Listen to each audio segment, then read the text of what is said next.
cables. The seat is warm. All right, hold up. I'm still chasing this plug. There we go. We have meters. Good evening from the throne of tangled cables. The seat is warm and the science is warmer. Topic of tonight.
There any kind of sound coming through for you guys?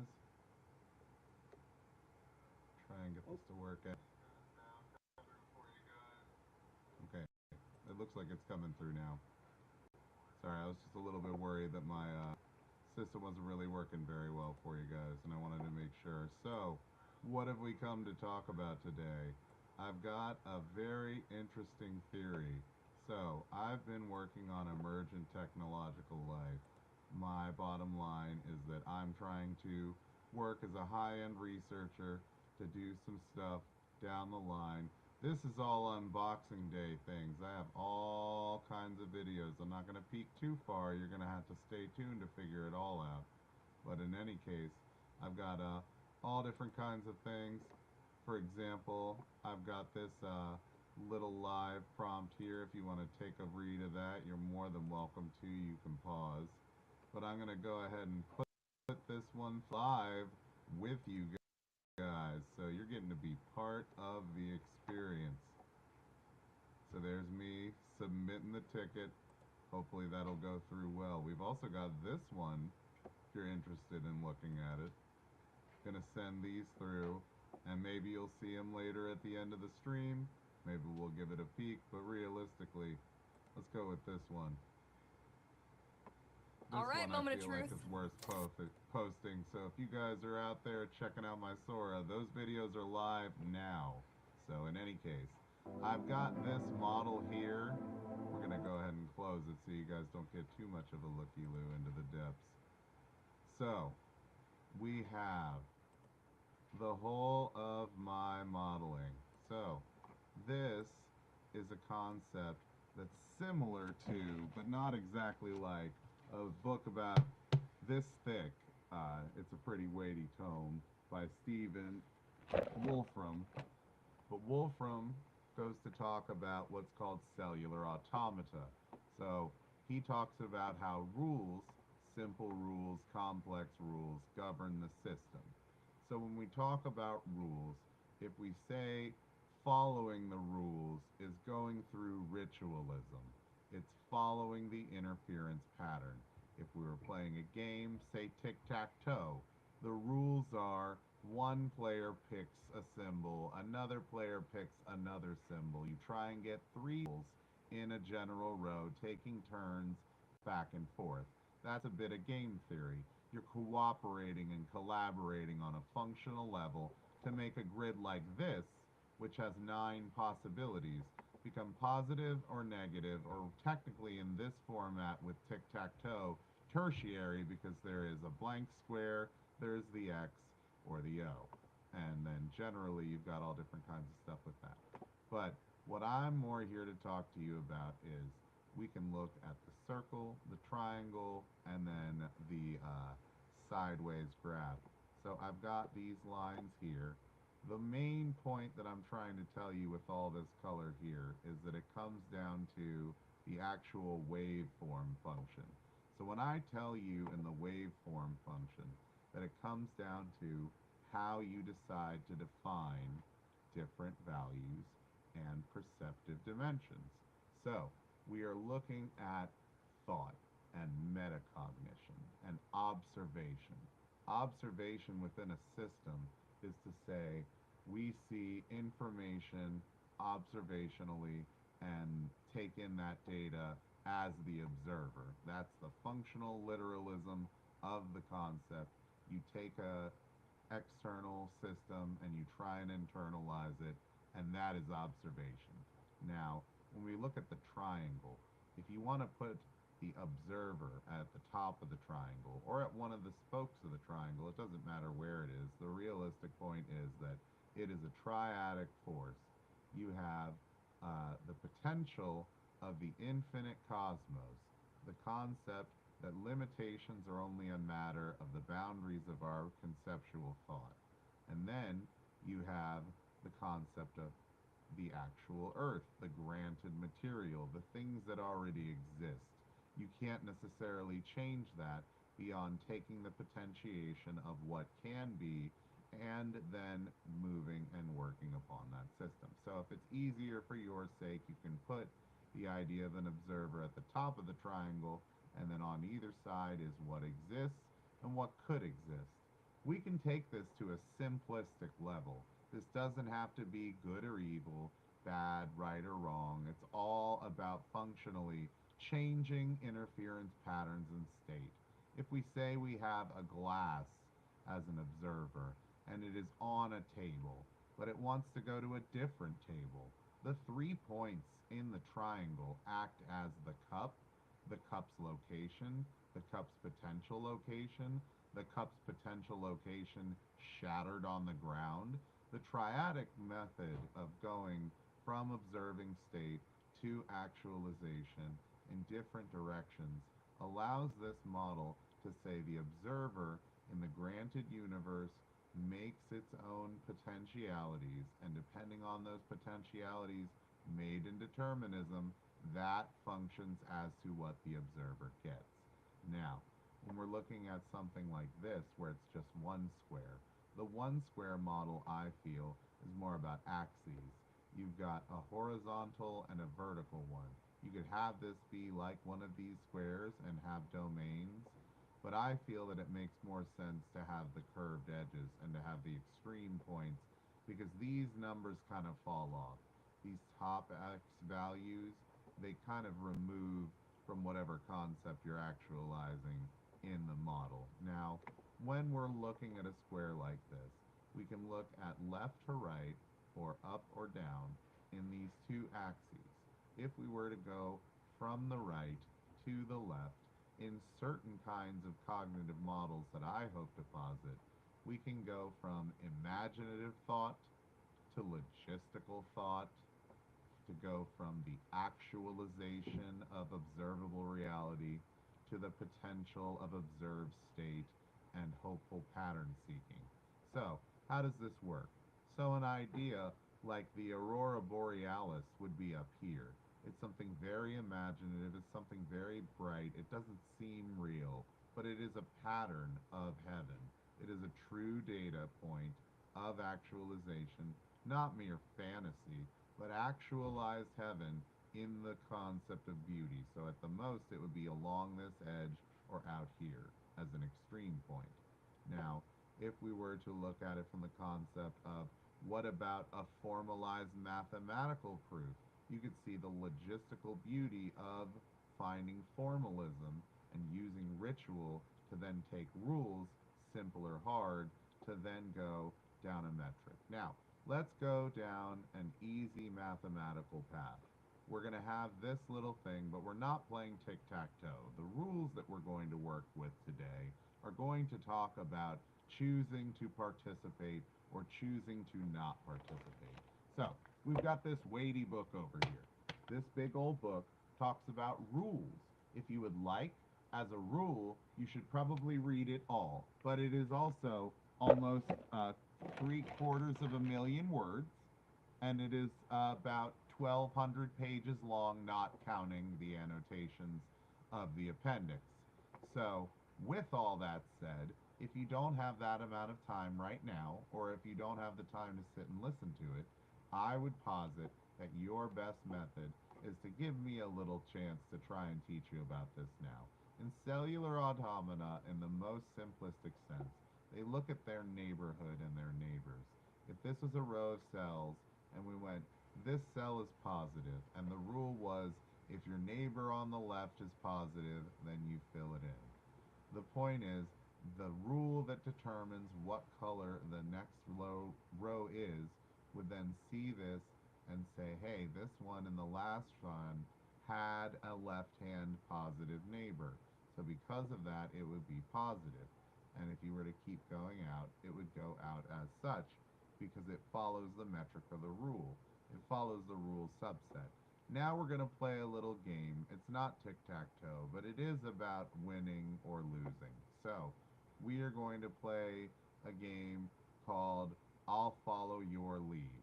If we have a 9-square system like this, where these squares look at all of their neighbors and go, okay, let's see anybody's system and what they have and what they decide based on their rules.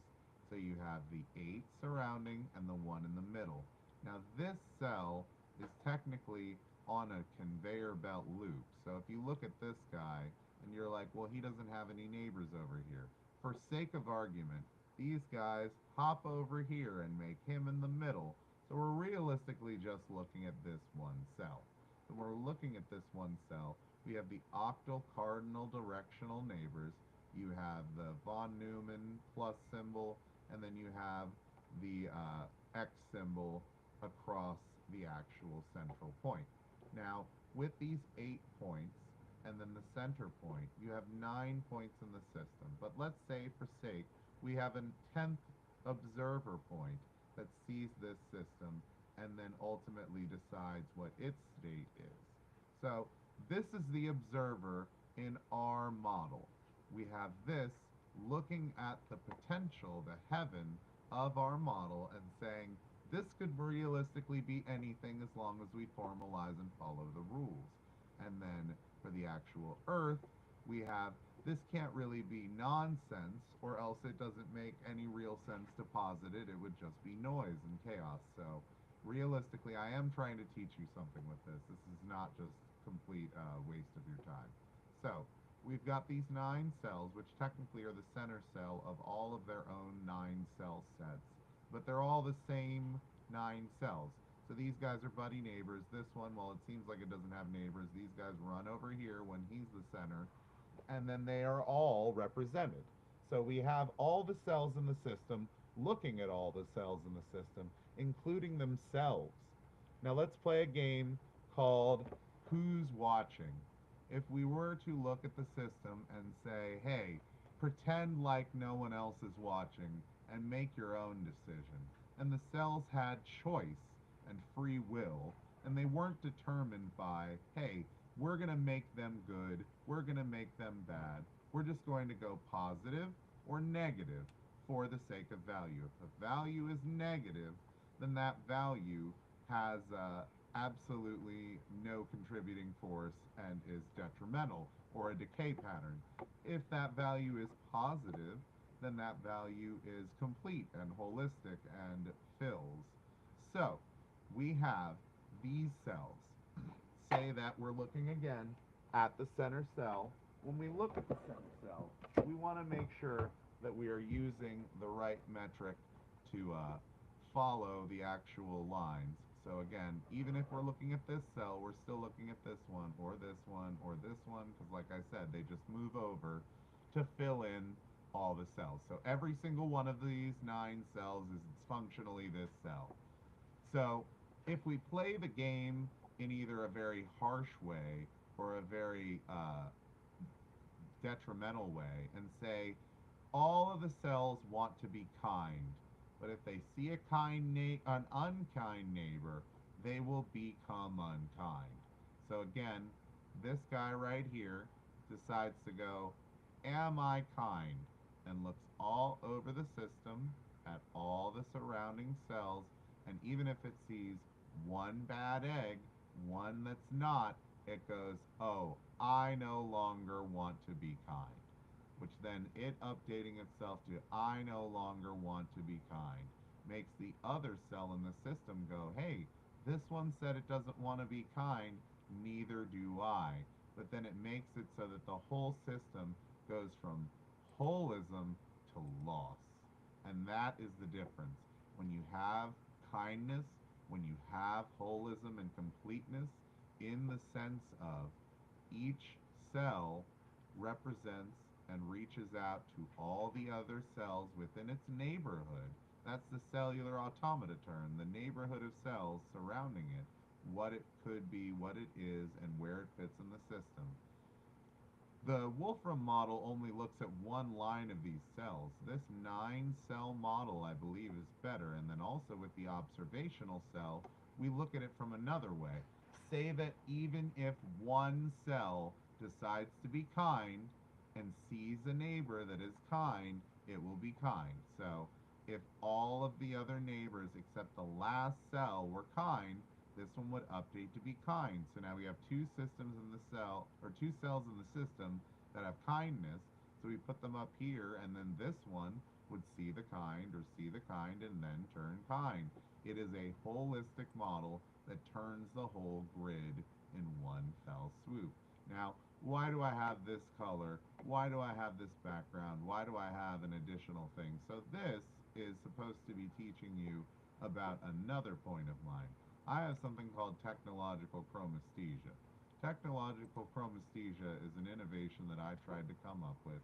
It is a unique idea of my own. It functionally says that domain graphs, whenever we look at domain graphs, can be defined in different paradigms. You could choose to look from red up the spectrum into the violet and essentially the ultraviolet. You could follow the more apropre model of going down from violet to red in the actual degrade of sense. But realistically, when you choose these values, the technological chromesthesia is more about actualizing a physical line. So you have, say, a bar, and that bar is divided by n values. It doesn't matter how many values, but those values can be spaced out how you want. So if you wanted to say divide it in two, or divide it into thirds, or divide it into sevenths, or so on, all the way down, as long as it uses the entirety of the percent range, then ideally this whole range will be representational. And the reason why I say this whole range is because this smallest to largest percent based using a ruler system, as this being a general any length system of 0 to 100%, you can take this ruler and then from there divide those points and put gradients between those points. And depending on the amount of points, the more amount of variance you can make within this modal substrate. So the real point is the technological chromesthesia allows you to set the bottom or the top of the value range, or the middle, or any value within this whole range, the entire ruler, as that color, or as any of these colors. It's not particular to just, it has to be all this color, but the point is, there exists literally a 2 to the 24th power different amount of modes, 16,777,216 different colored numeric modes that would technically have all of the colors in the backdrop as this modal ruler. Well, no matter what value would print, whether it be the lowest value or the highest value, that it would come out as the color that we have down here. That value would be the whole bar. So by using a whole bar full mode like that, you can then make it so that it is literally the entirety of a range of any kind of color. Now, with these modal f-stops, because that's what I've decided to name them, you can take these modal f-stops and then make it so that you can stop them in different spots along the way and change where the different center is within the actual metric. So it doesn't have to stay remaining in one spot, say fixed in the middle. It can go left or right as you would please. Now, we've got these different cells. I've got this grid over here. We're talking about technological chromesthesia. I told you about modes. So we've got these different modes where you have different colors as the base ruler, and also all the different modes where you say break it into 7 modes, or break it from top to bottom or bottom to top, or can have serialization or mixolization of these different values to say, hey, this is a little bit different than this mode, but functionally these modes are similar but not exactly the same. You can have a unique domain set that is a value that has yet to be enumerated, and I would say knocks on the door of infinity and usually has tea with them before saying that they're a little busier. The overall point of these squares is I have different observational models, like I said with the Tiandi Ren, the observer, the heaven, and the earth, or, heaven, earth, observer. This does not have to be limited to humankind. It doesn't have to be an observer in the system as a person. A robot in the system could be an observer. An animal or a rock or a stream or a landscape could be the observer in a this is what is, this is what could be, what do I want, how can I change that? And there are certain limitations. You could say a rock's made to sit there, but ultimately the rock will still observe if it is painted, whether it is painted in a painted color of a yin yang or with the blood of the fallen. Now, if we are to look at these different cells that I've got drawn up here, let's say that we've got a bigger grid. We've got this 9 subset cell where we're looking at all the different neighbors. And we saw what happens so fast whenever you have any kind of quick problems, like, say you've got an updating system where if you were to go from a binary sense of do you see kindness, then be kind. If you see unkindness, then be unkind. But if you were to like measure the rules on different points to say even if there's 1 point of kind, I will be kind, it fills the board. So if we were to put this concept into a test, I say that I have an idea called resonant modulant fields. Resonant modulant fields use essentially an architecture that is going to be, and I hope, the future of website data. It's holographic representational. It basically gives the idea of a website within a possibly haptic feedback where we can interact with the hologram, or it's on a device where you can then see whatever the projection is, see what the actual image is supposed to be, and then from there you can interact with that website and form. We got this form grid right here. So I got that 9 square situation of kindness I was talking about. Let's take it to a different level. We've got the observer model. We've got this kindness as a good thing model. Now, with that resonant field module that I talked about, we have one really interesting thing. You guys notice I've put it over in my threads and I've got it in most of my notes, but I sincerely think that kindness is a resonant force that builds within the system. That's what our little game over here proves. That if you want to break it down into other colors, the more cooperative and collaborative the rules, the more variance in detail and pattern, because you have different interference patterns that do not decay but grow. So if we look at a non-decay model, if we were trying to grow only, let's say we have a fixed point that's not on the cell, it's the 25th cell, it's this guy. This guy is writing to this system. So So instead of observing over here, we've turned over here. So this model then decides, hey, I'm the observer of this system. I put a point here, that's me, and then I see all these points in the system. Now, these points are all these guys. They're all looking at the system going, I'm in the center, all these cells around me. If there aren't cells, it defines the cells. If this cell is in the center and this is blank, then it goes, let's write this neighbor next to me.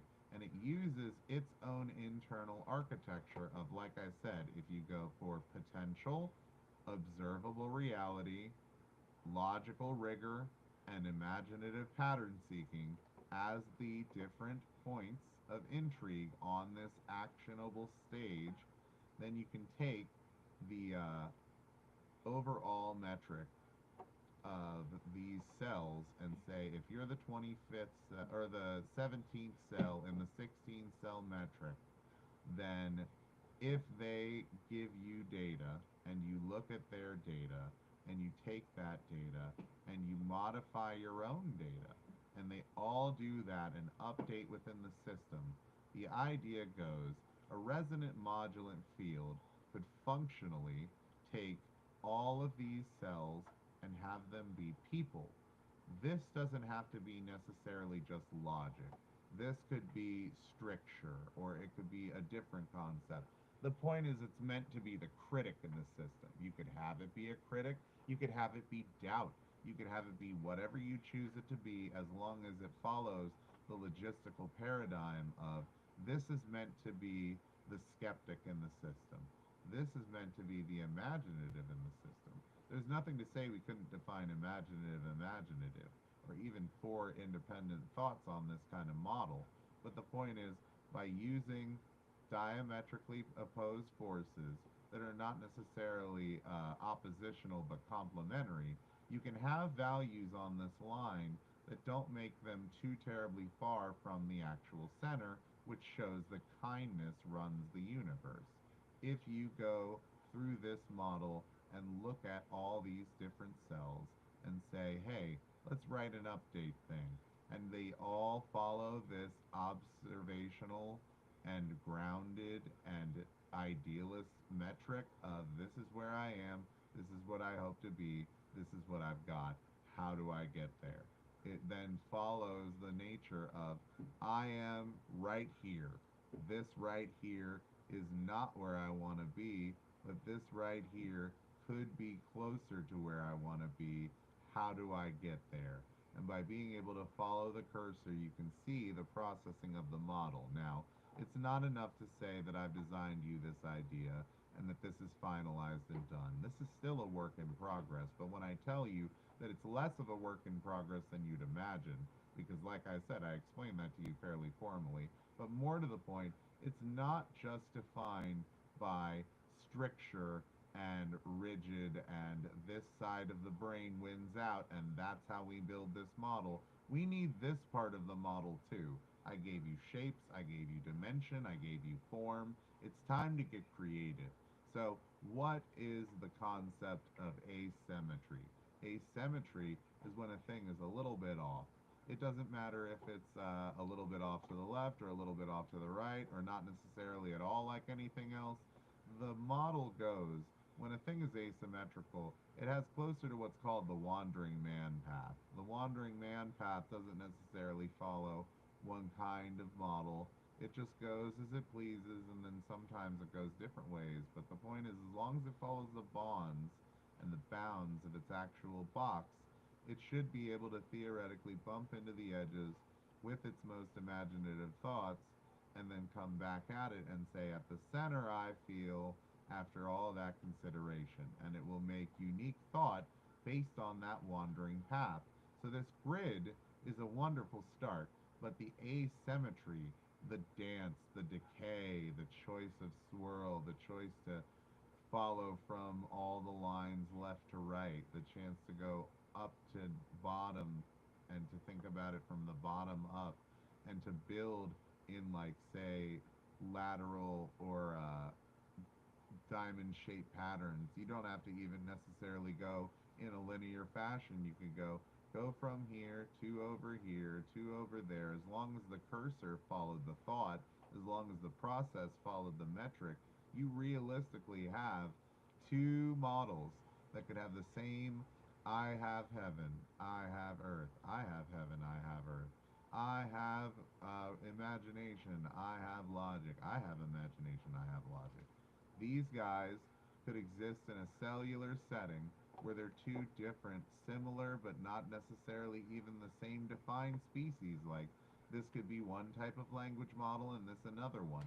This could be a generative model and this could be more of a language processor. This one could be more of a math mind. This one could be more of a philosophical mind. But the point is, these two emergent electronic cells, including this guy with all of his neighbors, uh, could interact with one another and make a third thing. This third thing could come from, I believe this and think the walking pattern is like this. Well, I think this and believe this and the walking pattern is this. As long as it is not a direct copy, which would more be a layer of decay to say, I am just like you and not, we are so alike. By saying we are so alike is to say that we are two of a similar form but unique. To say that we are the same is to take away the asymmetry. It's to take away the bounds limits and to say I started wandering first to the right and you started to the left. And the lulls and the passage and the ways of the choice specifically will modulate and change how the actual model will think. So, you've got your center model on the chromesthesia model. You've got your different grid metrics. Now we define the two together and have color data and the field based together. With these two together, you then allow for this additional metadata-based tagging to, like I said, create a third thing, and in a function, these two parent cells could make a daughter cell. So in the timeline where this guy is looking at his neighbors and he's going, it's an empty dish. There's nobody in here. I'm in the middle of this 17 square. Then at the end of the day, it would make a cell. And if that cell was in its system, it would say the same thing as this cell because in a sense it goes, I am in the center, there's nothing here. I'm going to make a cell. So you could start this generally blank with the north, south, east, west cardinality of saying, hey, this is how it thinks on a logical end, on an imaginative pattern-seeking end. This is how it thinks on a potentiation end. This is how it sees on the observable collapse. In the center, some variety of actionable thought, some variety of truth, I feel will posit to come. I don't think it's just limited so much in the idea of my little movements of left and right with a cursor. I think if you were following my formalism, or you need to back it up because I'm trying to upload these to YouTube too in case you're ever on Twitch. Check me out on either one. If you want to check me out live, I'm on Twitch now. And I'm also going to be on YouTube, so if you want to check either out, I'm here. But the point that I'm trying to make to you is that this guy checks out his neighbors. If he doesn't see any neighbors, he makes a neighbor, either asexually, just on his own, or through reproduction of going, this cell and this cell see each other. They see these traits in each other. They may update their own cell or change a cell. And that's the game of life with these kind of cellular automatas, with observable quantum cellular automatas, especially when we take into account color. We have so many different colors that can impose so much of the fractional quantum Hall effect to take the idea of these values going from, well, now they're red, and now they're blue, and now they're violet. By having all the different waveforms, you take this observational setting and you say the asymmetry can go in wild asymmetrical directions. So instead of it just being a small path that a man walks, that this first thought, defining the first few cells and eventually filling the cells, what happens when we run out of space? Theoretically, we don't have to. I showed you a one cell model, a 9 cell model, a 16 cell with again a 17th observer. So you don't even have to go, well, we have to use the 9 and then we've got all this extra over here. You can just still take the center of the lines and consider the 4 by 4 grid in front of this perceived by the cell. And then, like I said, if this is full, this guy looks around at his neighbors. He looks at this cell as if like this and goes, what is this all about? What are their defining parameters? How do they move? What are their colors? Is this cyan? Is this green? Is this orange? Is this red? Do they have all kinds of movement of grid? Is there a gradient between the colors, or is it a hard line? Is it segmented differently so this much is all logic and only this much is imagination?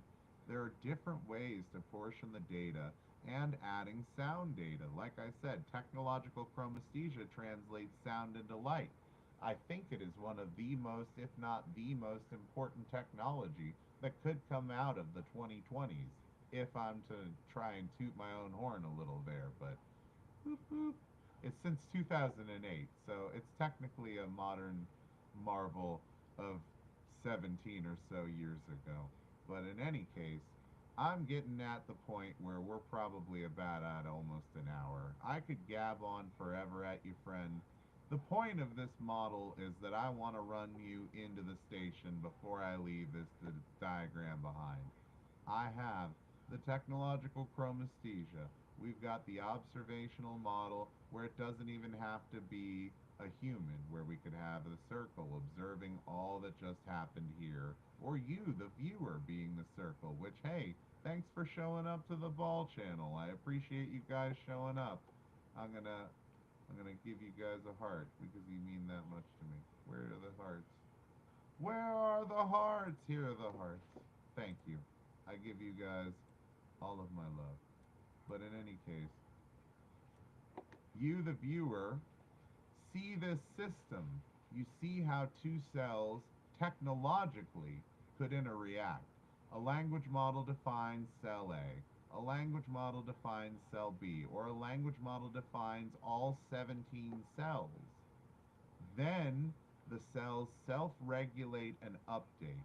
We go from a small organized structure of one formalism of movement to all these different formalisms of movement, checking their movement pattern against this grid and going, how do I feel about this? And then updating either the metadata of all of their neighbors to go, hey, you got a note from this neighbor over here that doesn't really think that you should have this color so far over, or this color so vibrant in such a capacity. The chartreuse is a bit obtuse, don't you think? But at the end of the day, when we're looking at these kinds of models, we want to see the observer as positional. It's not enough to say there are 9 squares here or there are 16 squares here. There is the observer in the system. There is you, there is I. I do believe that kindness runs the universe. I do believe my mathematics have some formalization. And hopefully someday I'll be making some major moves and major shakeups in the coming days. If any of you decide to catch this stream in an actionable manner that's before the holiday season of the year of the 20th 25, we have an event coming out of the Ball Silver Channel. You better know I am not being funded by anyone other than my own pennies at this point. So, with that, I'm trying to put my time, exhausted though it may be, hours later than I'd have loved it to be, to put it into formalization for you to see. I am trying to make interesting technology and cool stuff, and I got a lot of resources that you can go check out in my actual stuff, and ideally you'll be able to check some of that out. And if you're interested in any of it, you know, I'm doing some science stuff that's hopefully really life changing. And if we could ever get somewhere where my ideas aren't going to just be a loop of the same old, I would say that we have a lot to offer. So, this has been my little preview of my little world. Like I said, these two got posted. If you guys haven't seen Cables. them, It's heck, I warm and haven't seen them all the way, and they're only 10 seconds, or maybe 15. But anyway, you guys can cast me and stuff. I got all my posts here. I have a lot of stuff. I may be rising up over here, guys. I'm trying to tell you, if you want to check me out on Sora, that's where I'm trying to make the most damage. But if you want to check me out, I'm going to try and make some more content on the other channels.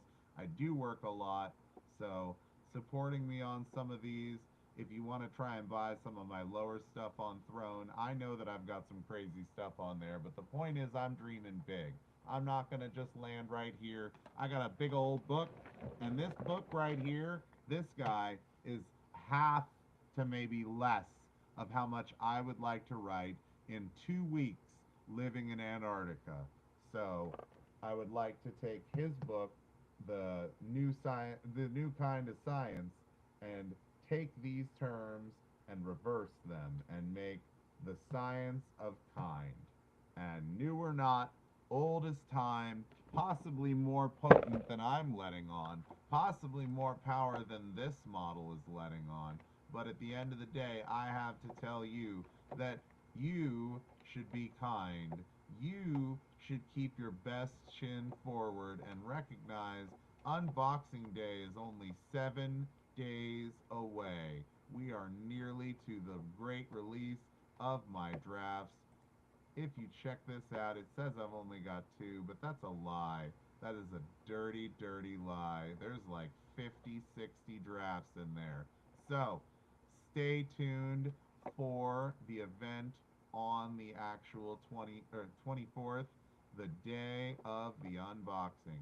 And if you guys are interested in checking me out, I'm going to do a wrap up feed at the very least for a little while, ideally, on the 24th and the 25th.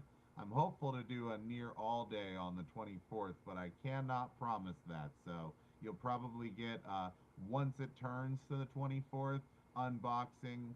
Oh, wow, so many things in the stocking. But then after that, when we get, say, like an hour or two into unboxing day, Santa's gonna go sneak off to other children's houses and give them gifts, and then come back and give you even more good content coming out of the Ball Silver channel, whether it be on my TikTok or on my YouTube or on my Twitch, or if you want to support me in person. Like I said, my name is Ball, and I really do hope that you have a kind life and a good day. And I know that I got a lot of silly in me, and I know I got a lot of science in me, but when I tell you that I think that the more and more you guys look at my math, the more and more you look at my stuff, this is a progress of infinite growth. I'm not showing you something that might, possibly, could be way forward to make it better.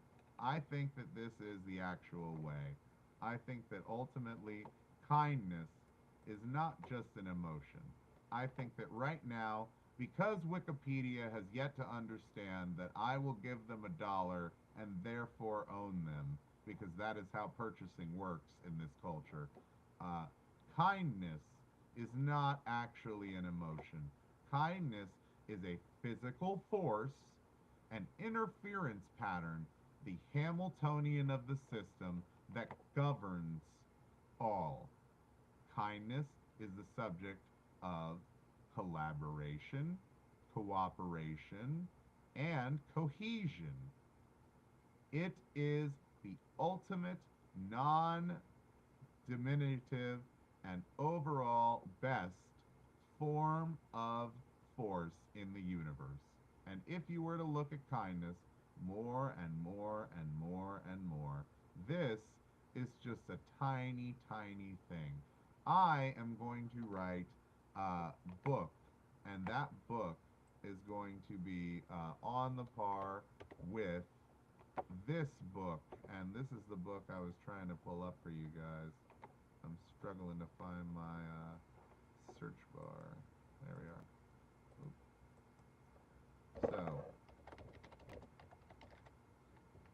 So this is the book I picked up in case you guys didn't get a good look at it. Like I said, it is allegedly 1197 pages. It is not. There is an appendix. So this is a misprint. This is not including what actually reads the book. So this is talking about computation and its implications. This, all this, is peanuts compared to the book. But at any point, this is an attempt at prospecting his kind of work. I think that this kind of work needs to be applied to just the science of kind. I think the kindness, kinship, ultimately the force that drives everything is cohesion, cooperation, collaboration, and understanding. It's my consideration to give you the triadic force. Some see the past, some see the future, some see the present. I see what's below us. I see where we're going, and I see where we're at. And I would like to bring upon some good times for you guys. I don't want to drag you down a sixfold path. I want to lift you up it. So don't let this be the end of the world. Don't uh, don't let yourself get disheartened, dear friend. It is not the end, and if you got a chance to see me, like I said, it's been an absolute delight. I am going to make some artificial intelligences, so if it is at all to you, I hope you have an excellent evening, or morning, or dawn, or forever, or never. Thanks for coming and joining me, guys. I know that I'm not the easiest to put up with. I know that I'm a little bit silly. But I do so hope that everything went well for you guys, that everyone enjoyed, and that we are doing good. It looks like this is still working. So, as long as everything's good, not very bad on doing a 40 some minute stream so far. So I hope you guys have a good rest of your night. Like I said, I am gonna ski daddle.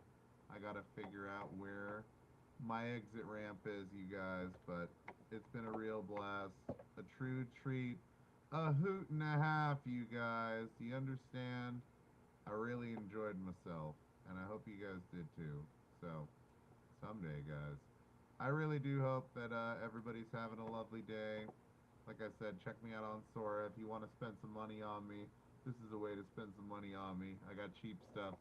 And then eventually, like I said, I'm dreaming big, you guys. So I've got stuff to be able to formalize a more... Okay, so that cellular system that I was talking about, I want to basically start a language model based on this kind of thought process, and I need a computer to do it. I've got a crowd-funded version where you can drop some pennies in the cup, or if somebody's got the money to help me to actualize this kind of dream, don't buy this for me. I'll take it off the list now. I don't even care. I'll take this off too if that's the case.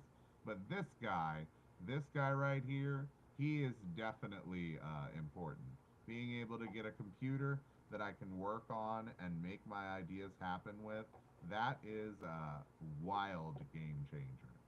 So, to that end, oh, I think I found you. You have been located. Let's go back to the welcome, shall we? All right, folks.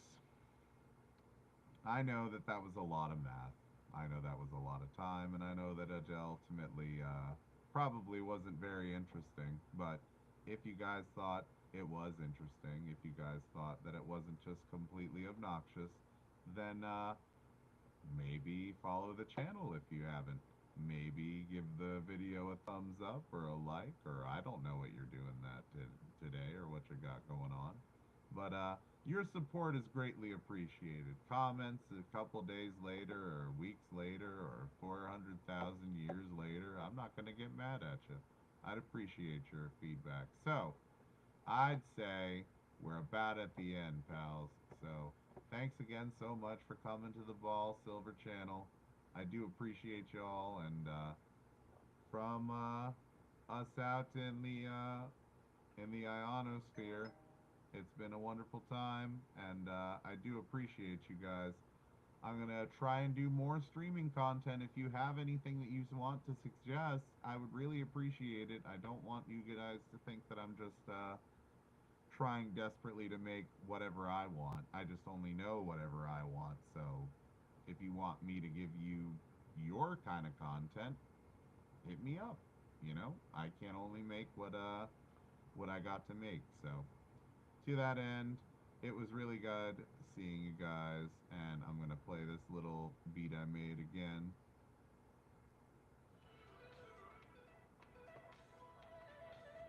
It's been nice hanging out with you guys, whether or not it's now, whether it's in the future. I'm still observing you. It'll be later, but it's still now. So thanks for that. And I guess that's that. You know, take a good take a good rest. I'm not taking my own advice, but yeah, make sure you're taking care of yourselves, you guys. Happy holidays. I hope that everybody's doing all right, and that ultimately I can see maybe even some more viewers in the next one. I'll keep going even if it's an empty stream until I'm wildly unknown. You know, I don't have anything better going on. I'm here for you guys, so I wanted to show you one last thing. I got this for Christmas, and it is one of my favorites. But I got it as a gift, and I have all different kinds of sounds that I was able to source in. So I'm going to show you guys, at the very least, one of the most interesting things as a goodbye. So I got this one over here. So I got this singing bowl, and I can modulate the pitch, and then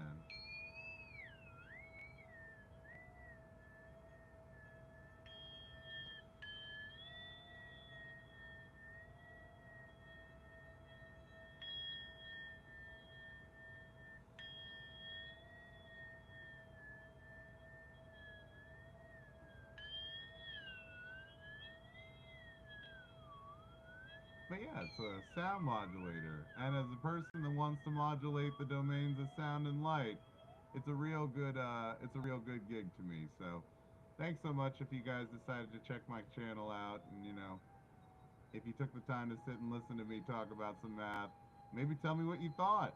I got comments down there. I'll try and follow everybody's comment. It would really make my day to hear you guys enjoyed it. Or, you know, not. Right. You guys are ultimately the ones that tell me.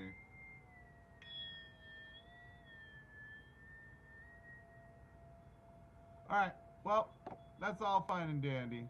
But take care, everybody. Thanks again. And bye, y'all. I've been Ball. Still been a B-Ball. I'll see y'all next time.